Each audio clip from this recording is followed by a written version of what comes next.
You are now listening to theGrio's Black Podcast Network, Black Culture Amplified. What's going on, everybody? Welcome to Dear Culture, the podcast for, by, and about the culture. I am your host, Panama Jackson, and today we have what is likely to be an enlightening and informative conversation show for you all, because if it's probably going to enlighten me, I know it's probably going to enlighten some other folks, because I am a fan of country music, but we got to have a conversation about what that even means. This is what I've learned lately as I've done my deep dives. So today our guest is a singer, a songwriter, an advocate for marginalized communities in the country music space. She's a radio host for Color Me Country on Apple Music. She's in the recent subject of an American Masters episode. In 2007, I became the first Black woman in 20 years to be on the Billboard country charts. Please put your digital hands together for the one, the only Rissi Palmer. How you doing? I'm good. I'm so excited to be here. Thank you for inviting me. Oh, listen, I want to tell you how this happened, because I want you to understand how we got here, okay? Because please. I started doing a deep dive. But here's what happened. Francesca Royster writes the book Black Country Music, yes, right? And in this book, there's this whole section about like Afrofuture, the future of country music and Afrofuturism and all this stuff. And you're mentioned in there, right? So I'm looking up, I'm learning, and while I'm a country fan to a degree, I'm gonna have to explain that at some point too. Okay. I see your name and I'm like, okay, well, I'm doing my dives and I see you have this country radio show. And because I plan on talking to Francesca Royster, I see you have a conversation with her. So I listened to it, I was like, oh, yo, she gets it. What do you think it's going to take to shift the culture? And there are underground forces, like people creating edgy work that's saying stuff that maybe you can't say if you are interested in, performing on at the Ryman Auditorium, and that this music also kind of has a listenership, maybe growing and connecting people, maybe breaking the rules of the genre. And I think those kinds of underground movements can push and change minds and create audiences, so that audience members are hungry and demanding for more. Now listening to your music, I'm like, wait a minute, this is amazing. Like, I love this. I love your voice. I love all the stuff. I watched the American Masters documentary because I'm thorough about my research. And I see you mention like Summerville, Georgia, which I have a connection to. I'm like, listen, I do. So I went to high school in Huntsville, Alabama, or Madison, Alabama. Let me not give Huntsville. But all my family's from Atlanta. So when we would drive from Huntsville to Atlanta, we would go through the mountains, which takes us through Summerville, right? On the way to 75 at Adairsville, whatever it's, I think yes. Adairsville, something like that. And there's like this ice cream shop that's right outside of Summerville. Yes. Like after you come down the mountain, you hit this ice cream shop. And I used to go eat. We would stop there all the time at this ice cream shop to get ice cream. So I'm seeing Summerville. I'm like, wait a minute. So she'd have been places I've been. Like, this is, there's little forks in the road and stuff over there. So I was like, I got to get her on here because there's all these connections, and you speak so eloquently and talk about like taking up space and reclaiming time in your particular genre, in your lane. I was like, I got to get you on here. So, I'm excited to have you here. Thank you for being here. Oh my gosh. Okay. First of all, that little ice cream shop has saved many, many a trip going to my great grandmother's house when I was a kid. So I'd love that you know that. And thank you so much. Like that means a lot. That means a lot. So thank you. Because I've been a longtime fan of what you do for a long time. Because also we have another, with Very Smart Brothers, you and Damon. I'm from Pittsburgh. I was born in Pittsburgh. I was born in Swickley, Pennsylvania. And so my girlfriend, actually, one of my best friends growing up, was a fan of y'all and then turned me on. So I've been following every iteration of what you're doing. So this makes me very happy. Full circle. Ain't that? Full circle. Ain't it all right? That's what I'm talking about right there. So I wanted you to come here because I want to have a conversation about, like I said, taking up space and reclaiming time, however you want to frame that, in country music. But I got to start with the biggest, most ridiculous question possible, which is, what exactly is country music nowadays? Because Listen, when I grew up, my mother was a big country fan. So, and I'm talking about like the Waylon Jennings and everybody loved Willie Nelson, of course. But like Hank Williams Jr. and, you know, Charlie Pryor, all that kind of stuff, which is more traditional, I suppose. Yes. Yeah. Nowadays, I don't know what's country and what ain't anymore because pop country got to be a thing, right? But then you got trap. I mean, that whole Lil Nas X thing, listen, I don't know if that's country or not. But I know Breland and his song My Truck is a jam in my house. You can call me crazy, but don't touch my truck.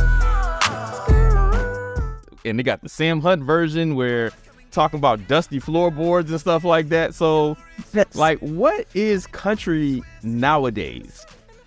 Well, first of all, this conversation is a conversation that happens probably every 10 years, every 10, 15 years in the genre as it evolves and starts to bring in other genres and other elements of other music into it. But I think country music comes down to the basics of what it's always been, which is these very simple yet complex stories about very simple things, like very simple life.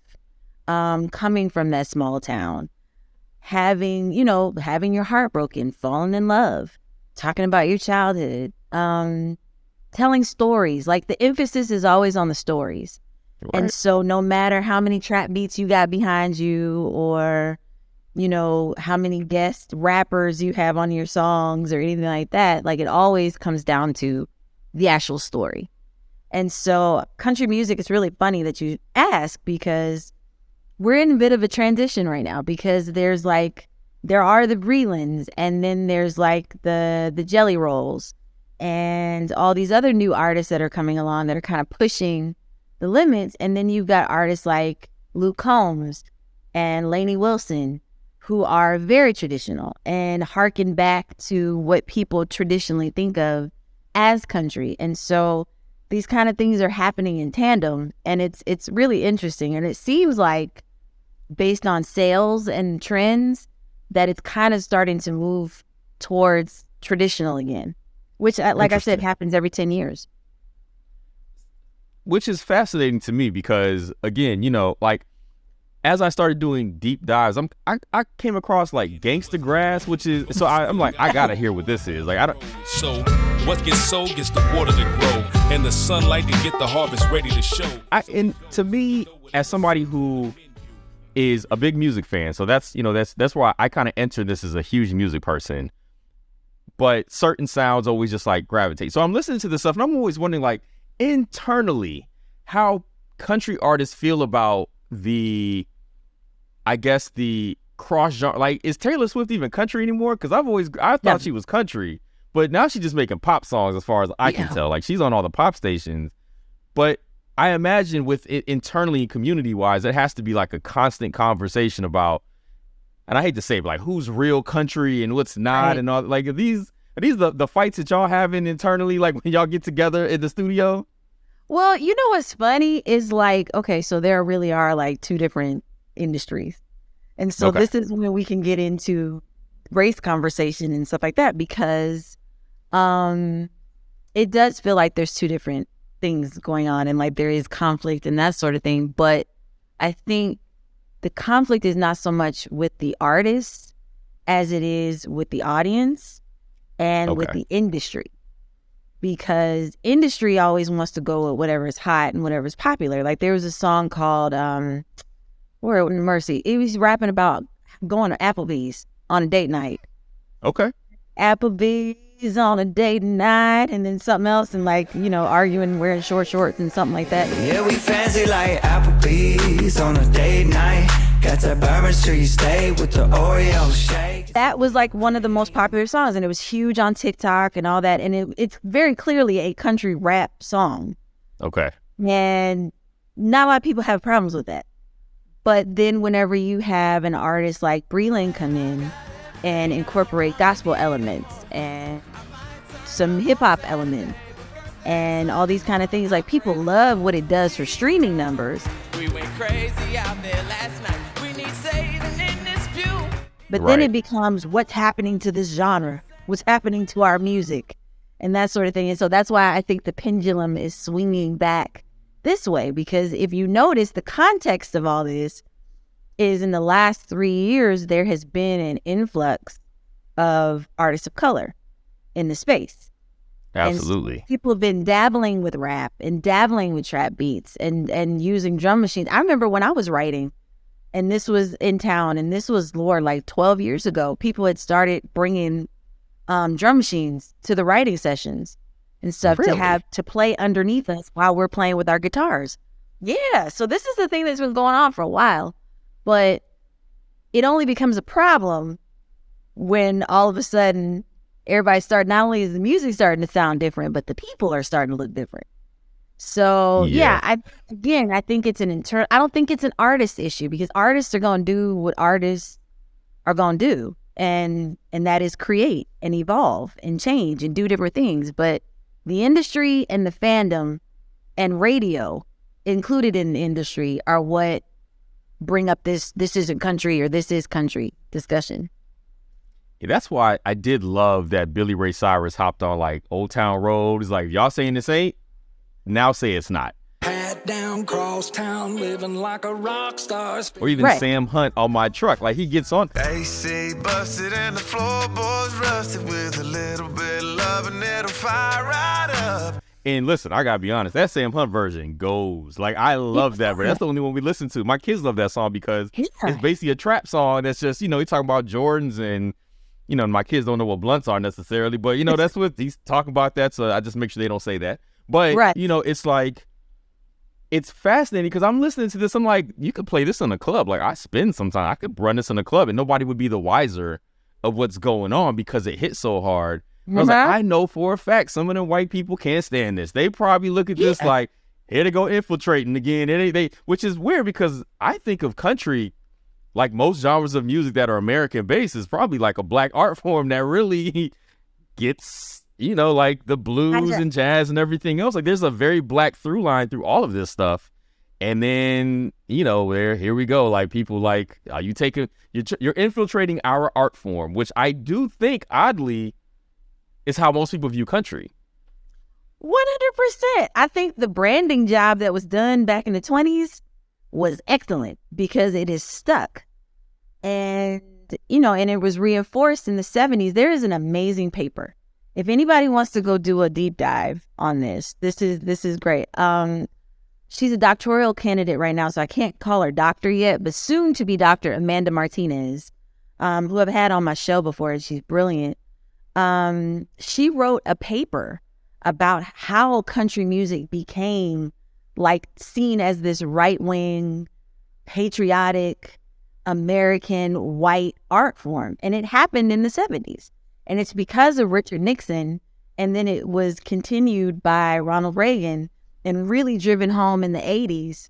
And now that's why you see like this shock and awe as to what the genre has become. And like, when you have people like Chris Stapleton or Dolly Parton or Garth Brooks speaking out about, injustices and social justice issues and people being shocked and that sort of thing. That's why that happened, because this art form started, one of the bassist instrument, two of the bassist instruments, which are the fiddle and the banjo, are based on African instruments. The banjo even retained the shape of what it was when it was in Africa. And, there's evidence now that fiddle also, like it's Celtic, but it's also African. And there are styles of playing and styles of, of fiddling that harken back to tribal players. And the early string bands were black and they were enslaved people. And, in wanting to imitate us, they would often put on blackface and tried to perform the songs exactly as we did. And, one of the first families of country music is the Carter family. June Carter Cash comes from the Carter family. Oh, June Carter Cash, yeah, okay. Yeah, and one of the things that they're known for is their very distinct, Ma Carter's very distinct picking style. Well, guess where she learned how to do that? From a black pastor named Leslie Riddle. And he was the A&R person. Like, in the Country Music Hall of Fame, there are lyrics in the hall, and it says, "Let the circle be unbroken." Guess what "Let the Circle Be Unbroken" is? It's a Black spiritual song that was taught to the Carter family by Leslie Riddle from the Black church. So, so many of I could go on and on. T-Tot Payne taught, oh my God, Hank Williams. Hank Williams is known as like the forefather of country music, like one of the first icons. T-Tot Payne was a poor Black man blues player. Hank Williams couldn't even afford to pay him money for guitar lessons, so he gave him sandwiches in exchange. So and I can, like I said, I can go on and on and on. We are always there. We have always been there. But because of marketing and because of, musical redlining, things are the way that they are now and the way that we see them. Absolutely. All right, we're going to take a real quick break here on Dear Culture. We're going to come back and talk more about the musical redlining and everything you just said, because it was all fascinating and I'm learning so much. So stay tuned here on Dear Culture. The 80s gave us unforgettable songs from Bob Marley, De La Soul, and Public Enemy. I'm a black man, and I can never be a veteran. Being Black the 80s is a podcast docuseries hosted by me, Touré, looking at the most important issues of the 80s through the songs of the decade. A decade when crack kingpins controlled the streets, but lost their humanity. You couldn't be like no soft, smiling, happy-go-lucky drug dealer. You had to suppress that. It was a time when disco was part of gay liberation. It provided the information to counter narratives that were given to gay people by the straight world. This is the funkiest history class you'll ever take. Join me, Touré, for Being Black the 80s on the GRIO Black Podcast Network or wherever you listen to podcasts.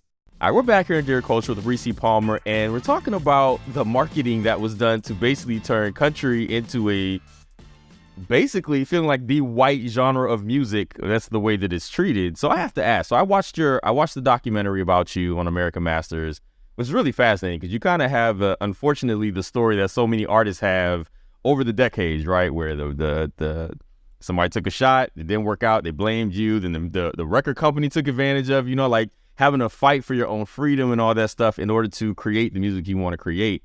So I got to ask, though, because so you're fighting label battles and all of that, but you're also doing so in a genre that, like we're talking about now, is predominantly white, predominantly probably white male. I don't know all the demographics, but for the sake of argument, let's go. This is a white male, like largely white male dominated, even though some of my favorite are the Dolly Partons or, the larger than life figures.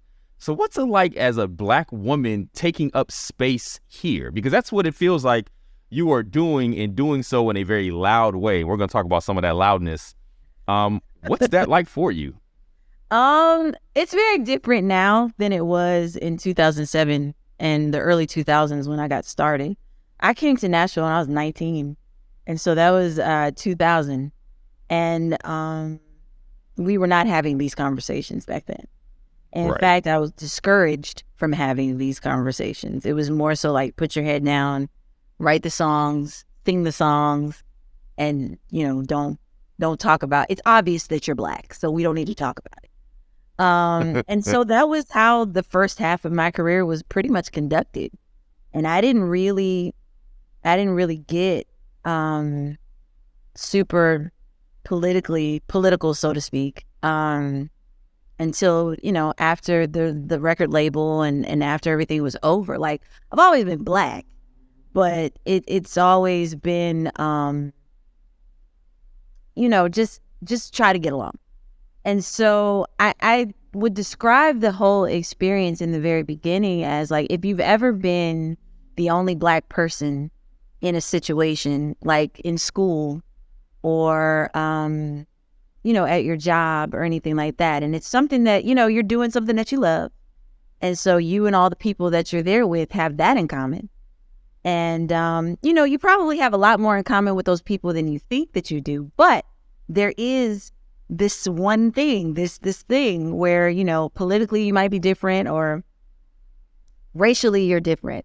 And so it was, for me, trying really hard to be myself, but also fit in and try to figure out how to do those two things simultaneously. Like, I've always worn my hair natural, so there's no straight hair Rissi, like long Barbie doll hair Rissi. There's not that. And then like, I've always, like, one of the things that I always wanted to do was to be, at the time, Ebony and Jet and Vibe magazine and all that kind of stuff. I wanted to be in those magazines because those are the magazines that were like, that's famous to me. When you're in Jet, you're famous. Right. When you're in Jet Ebony is definitely making it.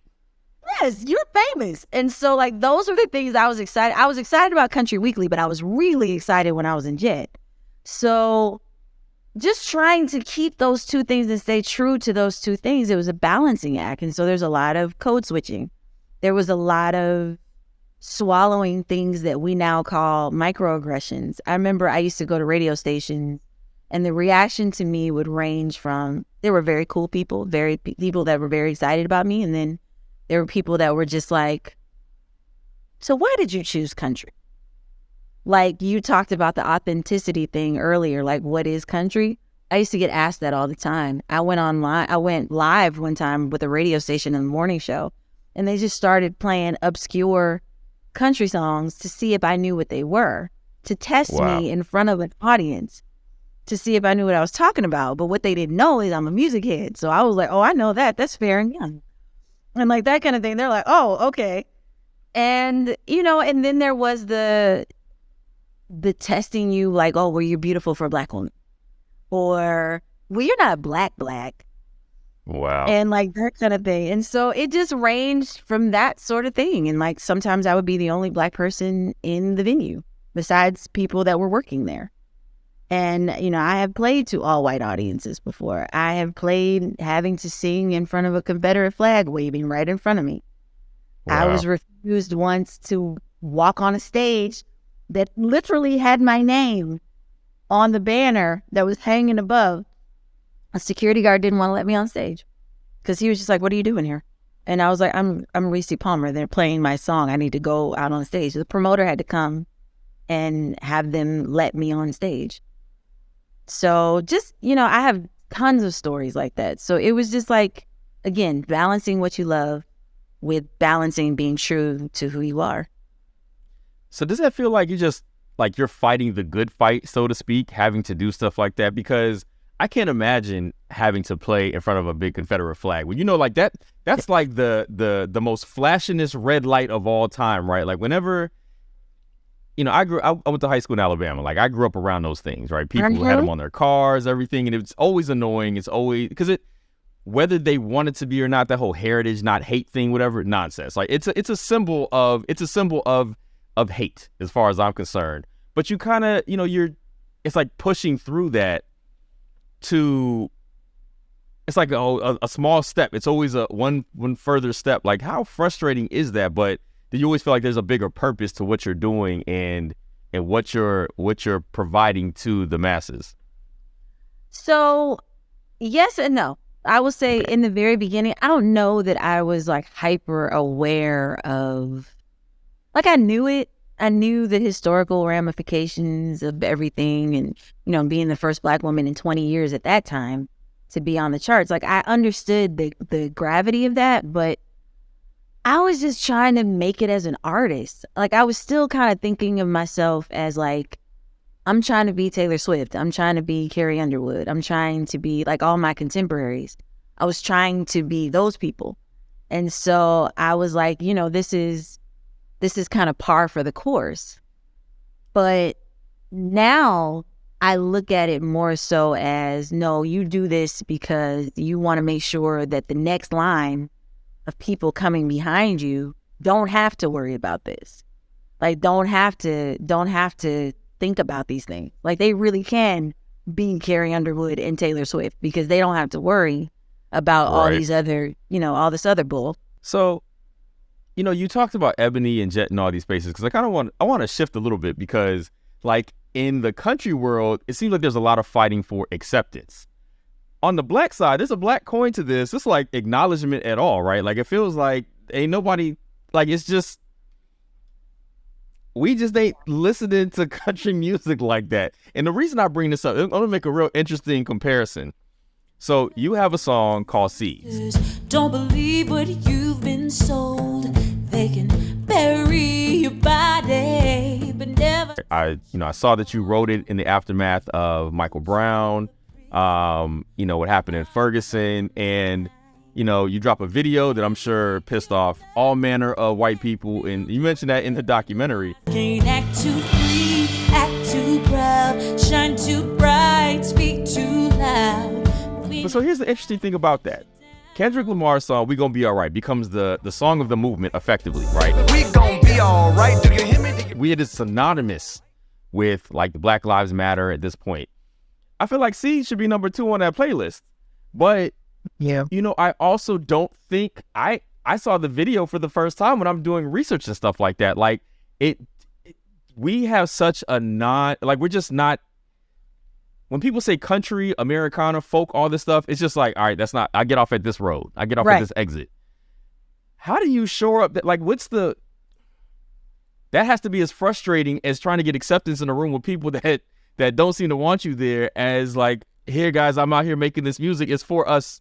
Like, your Revival album is amazing. I mean, and it's amazing in a way that's not trying hard. Like, it's not like, what I'm going to say is going to be jacked up, but like when I listen to some country songs by people, I hate the songs about America and all that. Like, come on, like it drives me nuts. Like, stop pandering to people who don't care about you, right? Your music is very authentic, and I swear to God, it sounded like you were listening to Prince when you made some song on there that sounded like Diamonds and Pearls to me. I'm like, oh, this is Prince all day long, like 100%. So what's that part of it like too? Because it's Black music. If Black people making it, it's Black music, right? But it doesn't seem like it's catching on in our community, at least from where I'm sitting, in a way that it should be. And that's got to be similarly frustrating. Oh my God. Like, you basically just named the plight of every Black country artist, Americana artist, is that you are a Black person, a proud Black person at that. And you want to represent. And you also want to do this music that's not thought of as Black. And so you're straddling the fence. Like you're kind of like you're on your own island in a lot of ways, because it's like, well, Black people are just like, murder. And then Black people are like, that's white people music. And so then you don't really have, you have nowhere to go in a lot of instances. I mean, I wish I had an answer for you, because I don't know. And that's something that I think a lot about, especially in the advocacy work that I do, because we deserve to have a Black audience. And there are Black fans.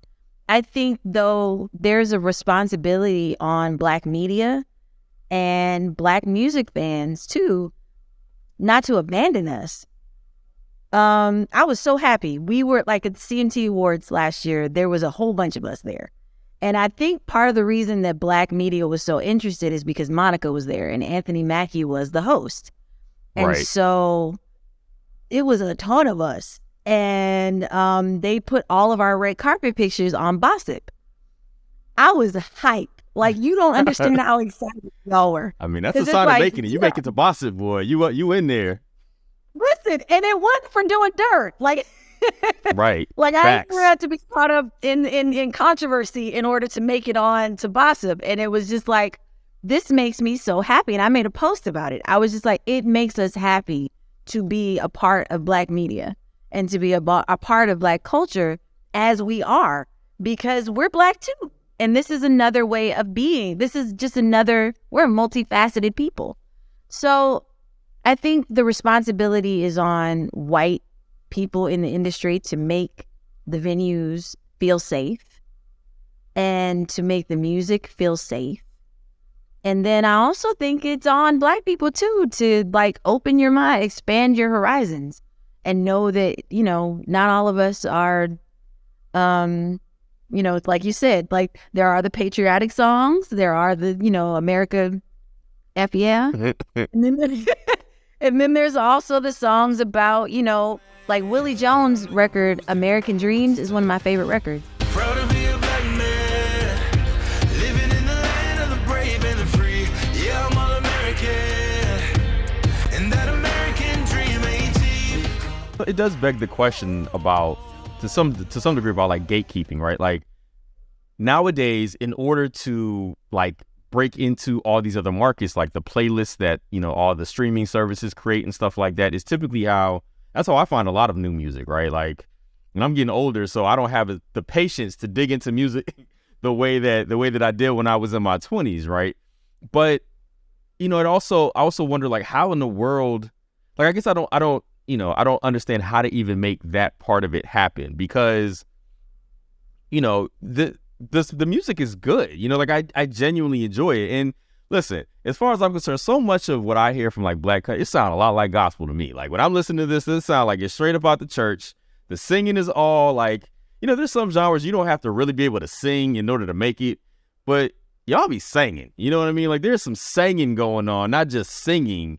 And we love that in the black community. We love singers. We love people that can sing, like really do it. And people that, you know what, if you invited them to church, they could come into the front and sing a song if they wanted to. You know what I'm saying? Like that's what I hear from a lot of it. But I've been thinking about that a lot. Like how in the world do you get, because I think it's an awareness thing. Maybe I'm giving too much credit to just awareness, but I don't have an answer either. I've been thinking about that a lot as I listen to your album and the albums of all these people, you know, that I've been exposed to through your radio show or through the songs that I'm hearing there and just the reading and stuff that I've done. Like, you know, I don't have an answer either, obviously, but that's just, you know, one of those things I've been thinking a lot about. Like, how in the world how do you put this music in front of people who are going to appreciate it because it's just good? You know, they just got to know what's out there in the first place. Well, first of all, I think things like this are important. Like, I'm really grateful for you having me on the show, because this is a platform where, you know, there are other Black people, and you can and you can hear me and know that I I am, right, and that and we can have these conversations. I think the first thing, it most definitely is awareness. And so it would be awesome if BET integrated some of our videos into, well, they don't play videos anymore, but you know, when there was a time when music videos were played, like it would be nice to be integrated in that. Like Country Girl, a lot of people don't know this. My video for Country Girl was played on BET. And that was awesome. Show the world you're a country girl. And, you know, Jimmy Allen was just nominated for Best New Artist at the NAACP Awards. That's something. That's really special. Kane Brown played at the BET Awards. That's special. That's important. Okay, so now next year, invite more of us. And maybe think about making a category. Like, we have to be welcomed into the spaces as well. Right. Like, it's not just a matter of just showing up and being like, hey, y'all, I'm country. Take a picture. Like, it would be nice to be invited. It would be nice to be invited into the conversation. So fair enough. I think that's the first, that's one of the steps for sure. Absolutely.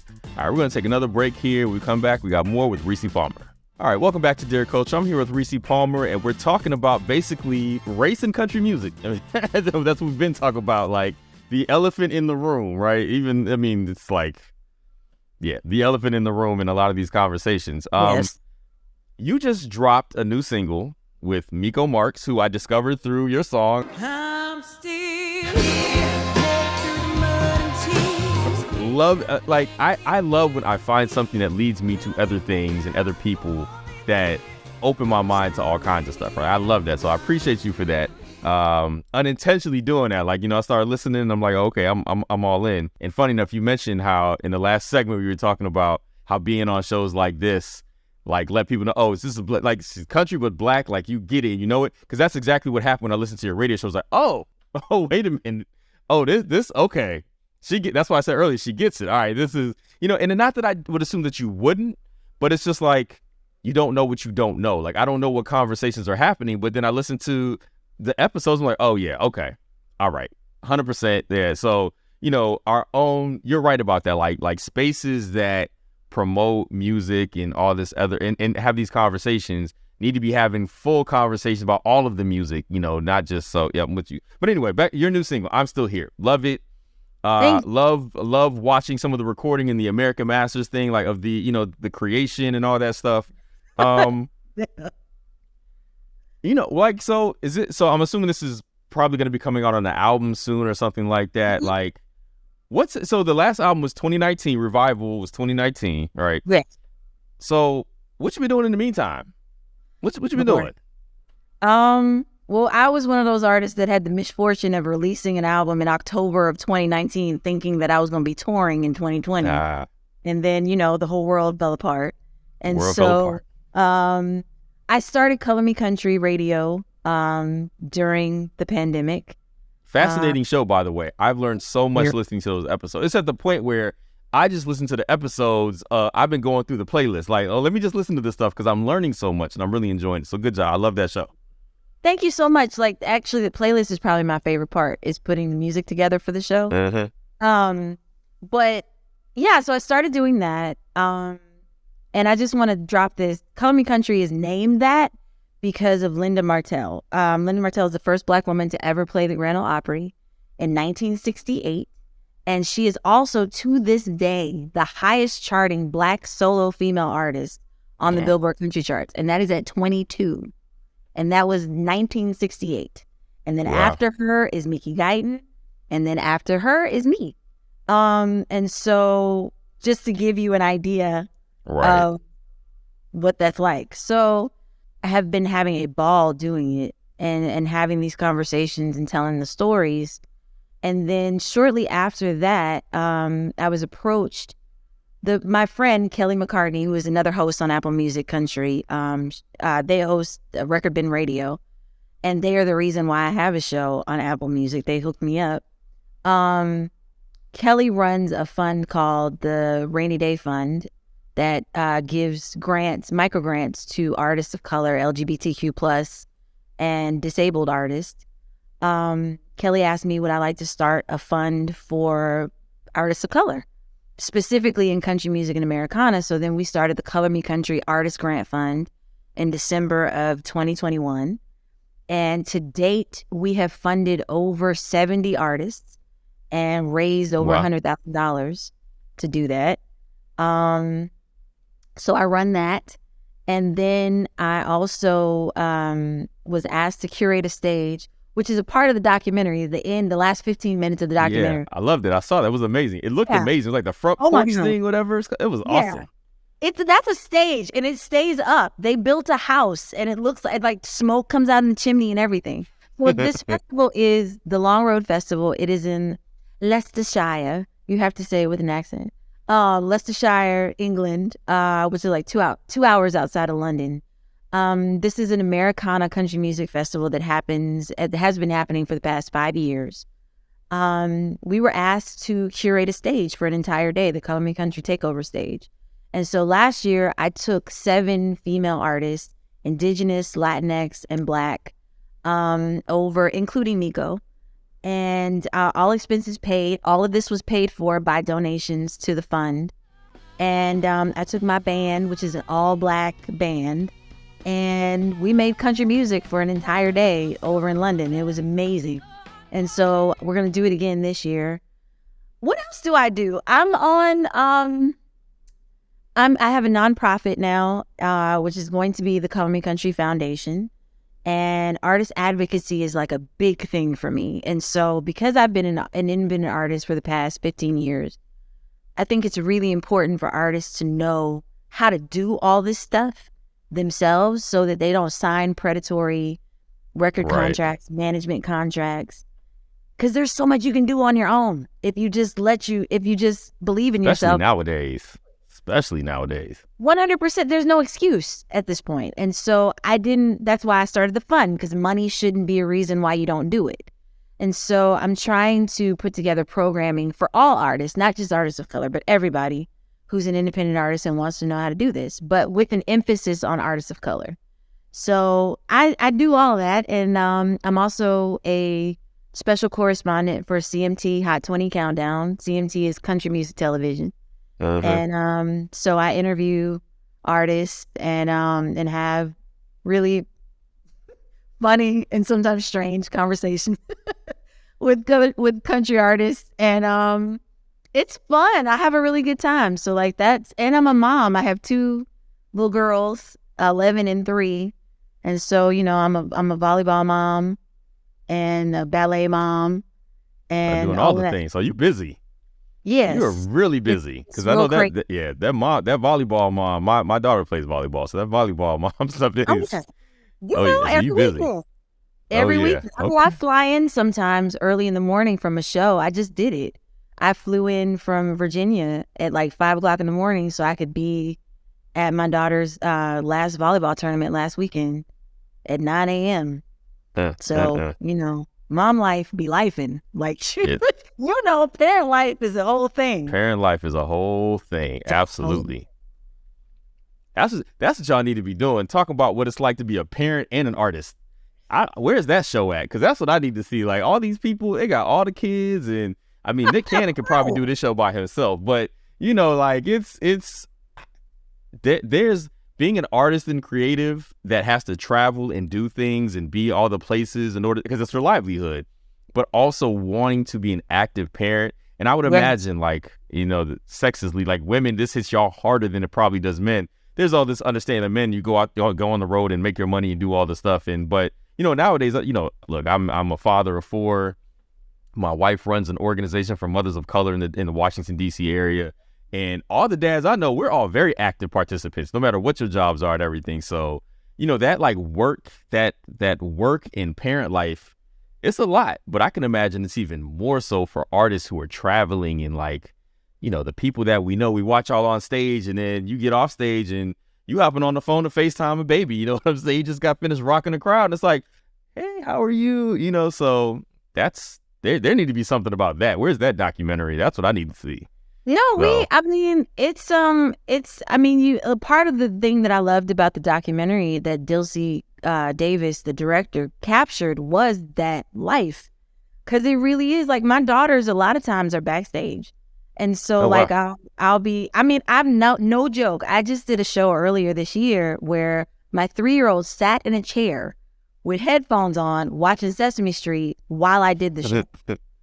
And I'm watching her, and because my husband took my older daughter to DC for a vacation, so it was just me and the little one. And so she's just watching Sesame Street while I'm doing the show, and she fell asleep in the chair while the show was going on. So often that is my life, but people don't know that sitting in front of the stage. So it's a whole thing.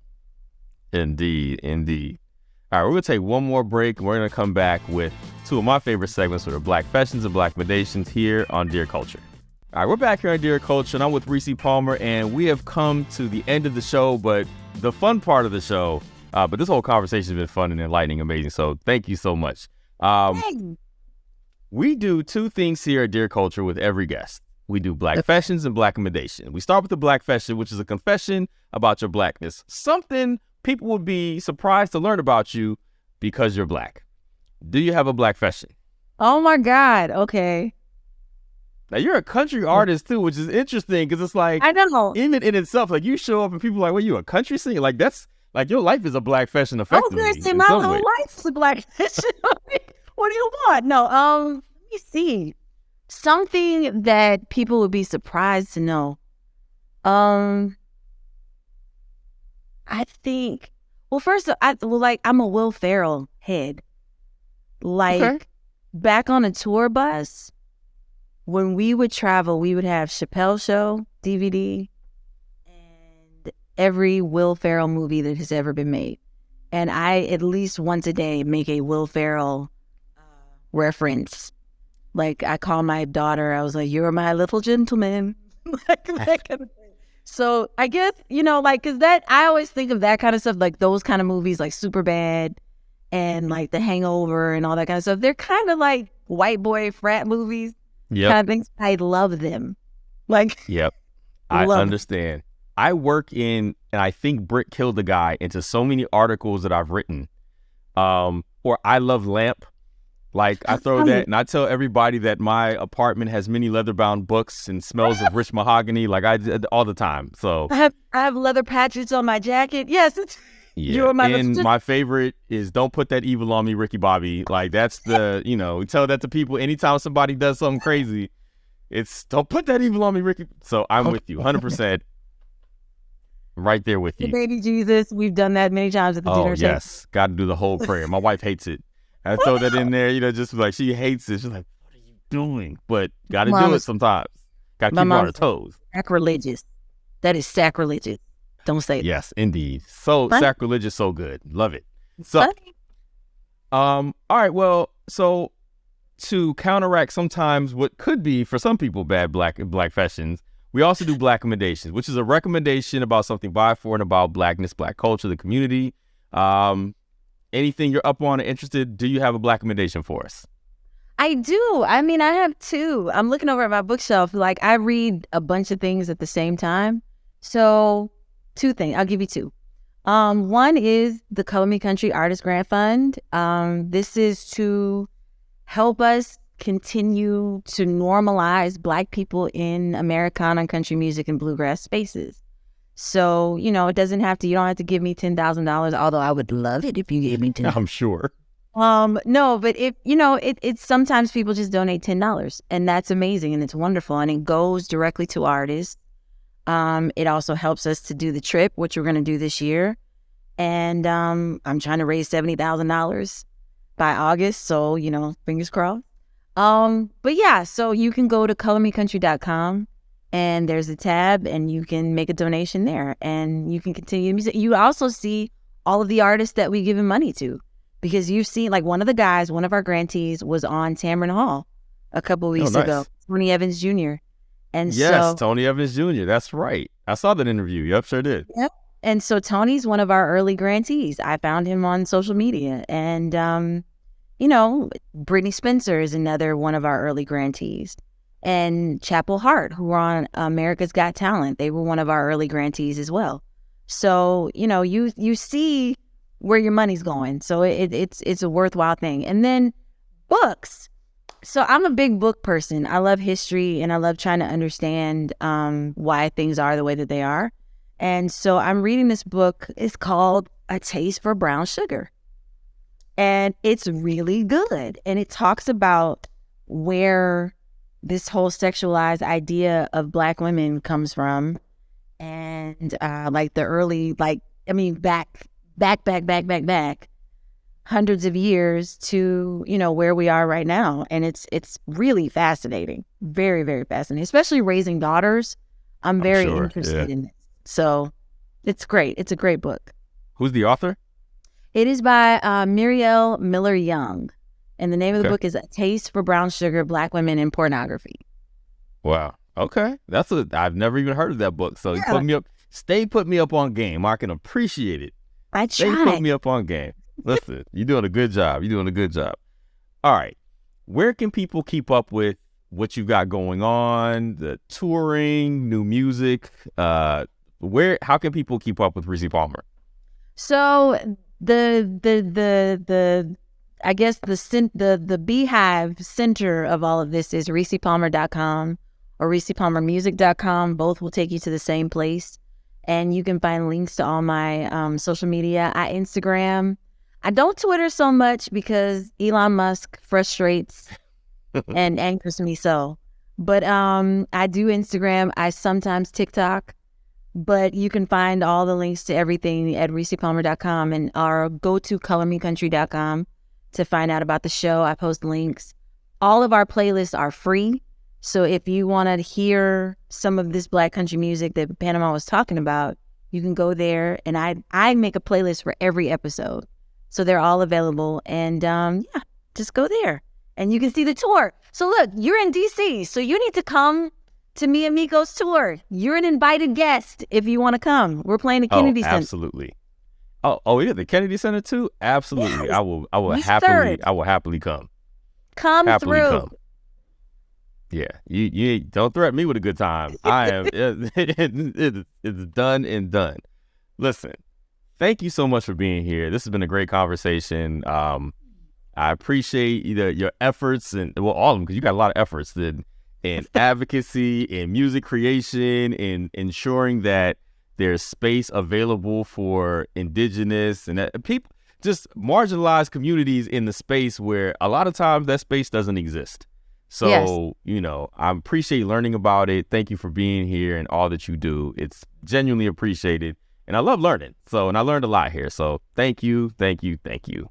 No, thank you so much. I really appreciate it. Like I said, these types of conversations are exactly what are needed in order to kind of bridge the gaps. So thank you so much for going down the rabbit hole and for having me on. I appreciate it.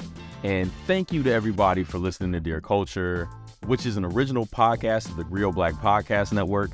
It is produced by Sasha Armstrong, edited by Jeff Trudeau, and Regina Griffin is our director of podcasts.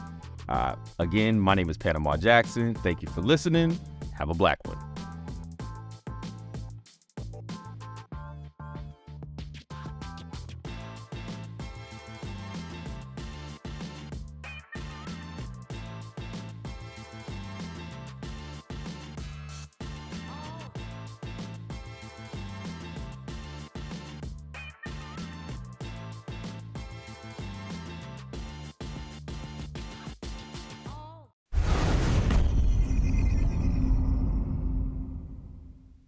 The 80s gave us unforgettable songs from Bob Marley, De La Soul, and Public Enemy. I'm a black man, and I can never be a veteran. Being Black the 80s is a podcast docuseries hosted by me, Touré, looking at the most important issues of the 80s through the songs of the decade. Can I have another hit? The dope man stand up. I don't give a decade when crack kingpins controlled the streets, but lost their humanity. You couldn't be like no soft, smiling, happy-go-lucky drug dealer. You had to suppress that.